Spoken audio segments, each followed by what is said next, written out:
شیخ ادریس صاحب زمونږ رهنما دی هو شیخ ادریس صاحب زمونږ رهنما دی سرچشمه د تواضع او د تقوا دی شیخ ادریس صاحب زمونږ رهنما دی هو شیخ ادریس صاحب زمونږ رهنما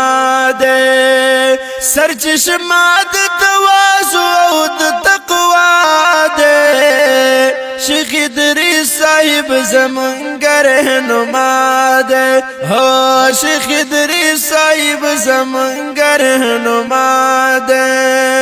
فصاحت او بلاغت کی لاسانی دی فصاحت او بلاغت کی لاسانی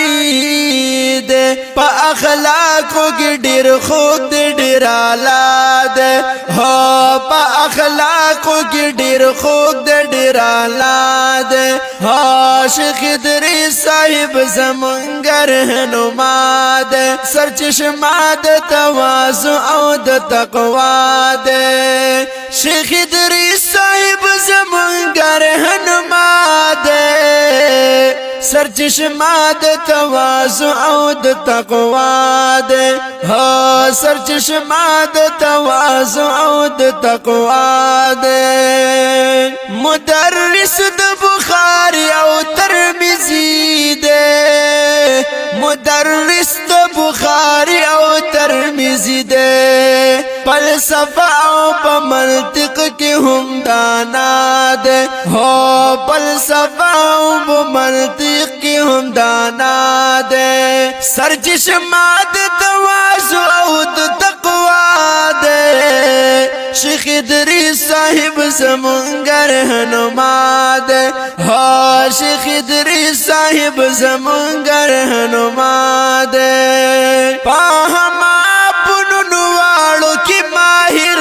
دی په هما فنونو واړو کې ماهر دی هو ذلیل دا دل کستور دا سبا دی ذلیل دا دل کستور دا سبا دی هو شیخ ادریس صاحب زمونږ رهنما دی سرچشمه د تواضع او د تقوا دی شیخ ادریس صاحب زمونږ رهنما دی سرچشمه د تواضع او د تقوا دی هو سرچشمه د تواضع او د تقوا دی نیک عمله د خوږی جبې خاوند دی نیک عمله د خوږی جبې خاوند دی هم د ډیرو مظلومانو دردوا دی هم د ډیرو مظلومانو دردوا دی شیخ ادریس صاحب زمونږ رهنما دی سرچشمه د تواضع او د تقوا دی شیخ ادریس صاحب زمونږ رهنما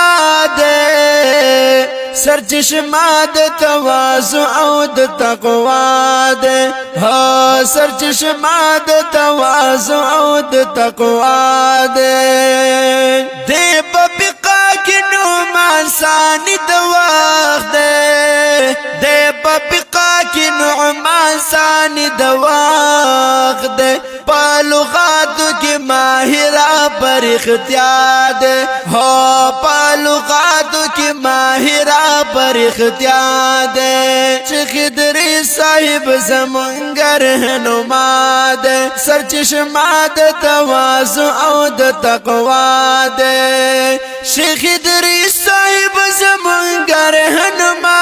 دی سرچشمه د تواضع او د تقوا دی هو سرچشمه د تواضع او د تقوا دی د خادم عبدالقیوم په فرمایشه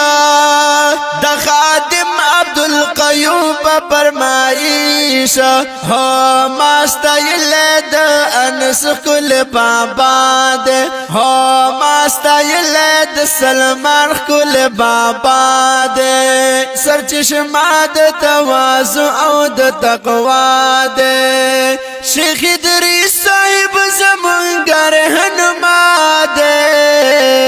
سرچشمہ د تواضع او د تقوا دے ہو سرچشمہ د تواضع او د تقوا دے نمانی د قلم پج بستایم نمانی د قلم پج بستایم رات گرانڈ د ہموار دنیا دے ہو رات گرانڈ د ہموار دنیا دے سرچشمہ د تواضع او د تقوا دے شیخ ادریس صاحب زمونږ رهنما دے سرچشمہ د تواضع او د تقوا دے ہو سرچشمہ د تواضع او د تقوا دے دا خل نظم خپل استاذ محترم زینت المحدثین استاذ العلماء ماهر فی الفنون استاذ الحدیث شیخ الحدیث حضرت مولانا محمد ادریس صاحب دامت برکاتهم العالیتا ڈالی آواز دا قاری سمیع اللہ سائل نعمانی فرمائش دا شیخ صاحب خادم خاص جناب حافظ عبدالقیوم جان صاحب او برادر محترم حضرت مولانا وقاری امان اللہ نعمانی او جناب قاری عبدالرؤوف صاحب ریکارڈنگ النعمانی اسٹوڈیو پشاور ادریس صاحب زمونږ رهنما دے